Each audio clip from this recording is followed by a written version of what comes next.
Karibu katika Story Times. Zawadi. Katika kijiji cha Usanga kilichozungukwa na miti mirefu na milima yenye misitu ya asili, huko waliishi watu wenye asili tofauti tofauti, ambayo ilifanya kijiji kiwe na uchangamfu na pilika nyingi wakati wa mchana. Familia ya Mama Lela ilijulikana kwa umaskini wao, lakini pia kwa heshima yao kijijini. Mama Lela alikuwa mjane mwenye watoto wawili, Lela mwenye miaka 14 na Mwanaidi mwenye miaka 7. Walikuwa wakijitahidi kuendesha maisha yao kwa kuuza mihogo na ndizi sokoni. Hata hivyo, maisha yao yalibadilika kabisa siku moja baada ya Mama Lela kupokea zawadi isiyotarajiwa kutoka kwa jirani yake Bibi Chausiku. Bibi Chausiku alikuwa hana desturi ya kumtembelea Mama Lela. Pia alikuwa akishinda ndani kwake muda wote. Hata watu kijijini hawakujua anakula nini, wala hawakujua kuwa ni kwa nini hakuwahi kukaa nje kujumuika na watu wengine. Bibi Chausiku alimletea Mama Lela sufuria ya udongo yenye michoro ya ajabu, kipindi ambacho Lela alikuwa akifanyiwa sherehe ya kufikisha umri wa barehe. Wakati anamkabidhi zawadi ile, alimwambia hii zawadi ni ya mababu, itakusaidia kupata chakula tele na ulinzi wa familia yako. Alisema kwa sauti ya kina isiyo na msisitizo wowote. Ingawa Mama Lela hakuelewa maana ya zawadi hiyo, lakini alipokea kwa shukrani, akiwa hajui kuwa hiyo ndio ingekuwa mwanzo wa matatizo yake. Siku chache baada ya kupokea sufuria hiyo, Bibi Chausiku alifariki dunia na mwili wake ulikutwa ndani ya nyumba yake ukizungukwa na vibuyu vingi. Basi baada ya mambo yote kupita, siku moja Lela alipokuwa akipika, alipenda sufuria ile ya udongo na aliamua kuiweka jikoni ili apikie. Taratibu aliweka kwenye moto na aliweka maji kwa ajili ya chakula, na hapo hakuamini alichokiona. Chungu kile kilianza kuwaka rangi ya kijani katika michoro yake ya pembeni. Mwanga hafifu ulitoka na kumwingia Lela katika matundu yake ya pua, na alipata kizunguzungu, akaanguka na kuzimia. Baadaye mama yake alifika na kumsaidia, lakini hakujua nini kimempata. Hata Lela pia hakuelewa nini kilimkuta na kupelekea kusahau kila kitu kilichotokea muda huo aliozimia. Siku zilipita na Lela hakuwa kama kawaida, kwa sababu mambo ya ajabu yalianza kutokea. Lela alianza kuamka usiku akilia, akisema kuwa alikuwa akiona mwanaume mzee akiwa amevaa shati la ngozi akimwangalia kutoka kwenye kona ya chumba chake.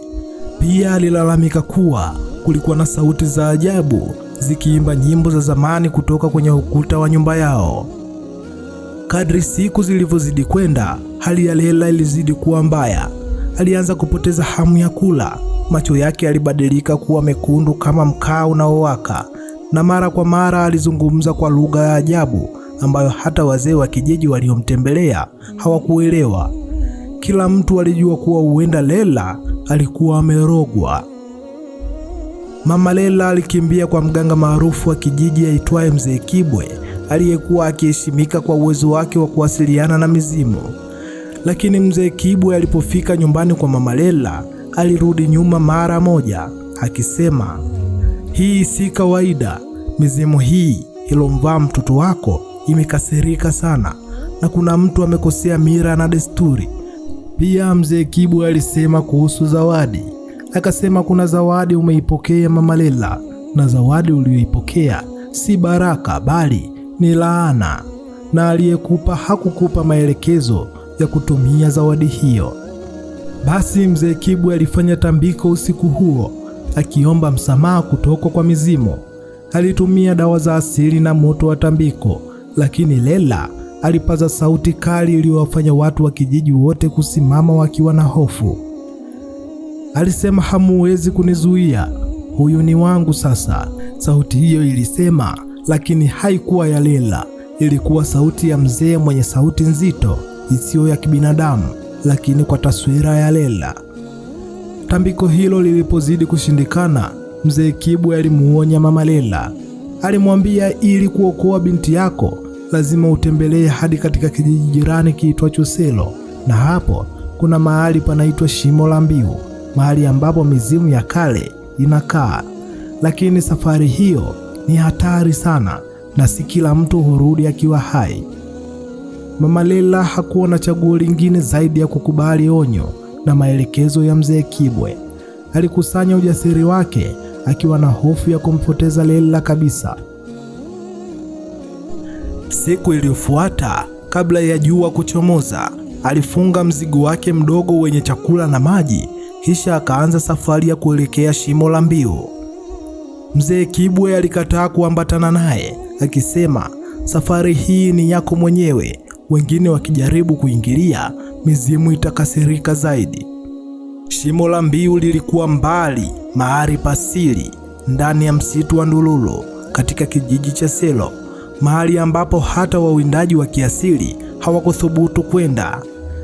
Ilisemekana kuwa wale wote waliokwenda huko bila idhini walirudi wakiwa wameshika kichwa chao mikononi au hawakurudi kabisa. Hata hivyo, Mama Leila hakuwa na hofu ya kufa, alitaka tu kumwokoa binti yake. Kadri alivyokaribia msitu huo, mazingira yalibadilika. Ndege waliacha kuimba na upepo uliokuwa ukivuma ulileta sauti ya minong'ono ya ajabu. Nyayo za Mama Leila zilikuwa zikigonga udongo unaoonekana kama unatokwa na moshi, na miti iliyomzunguka ilikuwa ikitikisika kama ikiwa hai. Alipoingia zaidi ndani ya msitu, alisikia sauti nzito nyuma yake, sauti iliyouliza, "Kwa nini unakuja hapa? Je, unajua unachokifata?" Mama Leila alisimama, lakini hakugeuka. Alisema, "Ninatafuta msamaha kwa ajili ya binti yangu. Naomba mizimu iniokoe." Alisema kwa heshima, akitetemeka kwa sababu maelezo aliyopewa na mzee Kibwe ni kujibu kwa usahihi kila swali atakaloulizwa. Sauti hiyo ilicheka kwa kejeli ikisema, "Umeshaingia mahali ambapo roho za mababu hazina mamlaka. Unaweza kutoa sadaka gani ili kuokoa maisha ya mwanao?" Mama Leila alijibu akisita. Alikuwa na nia ya kutoa chochote, lakini hakujua nini kingeweza kubadilika. "Nitatoa maisha yangu," alisema huku akiwa na hisia kali za kuhitaji tu mwanaye apone. Sauti hiyo ilinyamaza na upepo uliokuwa ukivuma ulikata ghafla. Wakati huo huo, Mama Leila alijikuta akizungukwa na sura za ajabu zenye macho mekundu na midomo iliyojaa meno makali. Walimzunguka wakicheka kwa sauti kama watu waliopoteza akili. Watu hao walisema kwa sauti za kutisha kwamba, "Tunataka kuona kama kweli uko tayari kutoa uhai wako." Walimpiga pigo la kwanza kwa fimbo iliyokuwa ikiwaka moto, lakini Mama Leila hakupiga kelele. Badala yake, alikumbuka maneno ya mzee Kibwe kuwa mizimu haitaki hofu, inataka kujiamini na uaminifu. Basi alivumilia maumivu hayo, na ghafla giza lilitoweka, akiwa bado hai lakini dhaifu, aliyechoka sana. Baada ya jaribio hilo, Mama Leila alifika kwenye mlango wa shimo. Palikuwa na ngazi ya asili iliyojengwa kwa mawe yaliyokuwa na michoro ya ajabu. Ndani ya shimo hilo kulikuwa na maji yaliyokuwa yaking'aa kwa rangi ya ajabu mno, na alipochuchumaa kunywa maji hayo, aliona taswira ya binti yake Leila akiwa amefungwa kwa minyororo ya moto. Alisikia sauti ikisema, "Sadaka ya kweli ni kuachilia yale unayoyapenda zaidi. Je, uko tayari kutoa maisha yako yote kwa ajili yake?" Mama Leila alifunga macho yake akisema, "Niko tayari, kwa kuwa maisha yangu ni bure bila mwanangu." Maji yale yakageuka kuwa damu, yakafurika hadi kwenye miguu yake. Sauti nyingine ikasikika ikisema, "Hili ni fundisho kwako na kwa kizazi chako. Kamwe usipokee zawadi kutoka kwa kila mkono. Wengine huleta baraka, lakini wengine huleta laana. Kila zawadi utakayoipokea basi ulidha dhumuni lake, kisha iombee mema kwa matumizi yoyote ambayo zawadi hiyo itatumika." Basi Mama Leila alirudi kijijini akiwa amechoka kupindukia, lakini akiwa na uhakika kwamba Leila alikuwa ameponywa. Lakini mambo hayakuwa rahisi. Leila aliamka kutoka hali yake mbaya. Alimtazama mama yake na kusema, Giza limeondoka, lakini litarejea ikiwa tutasahau fundisho hilo. Mimi naitwa Dingo OG na hii ni Story Times. Usisahau kusubscribe, kulike na kucomment. Bye.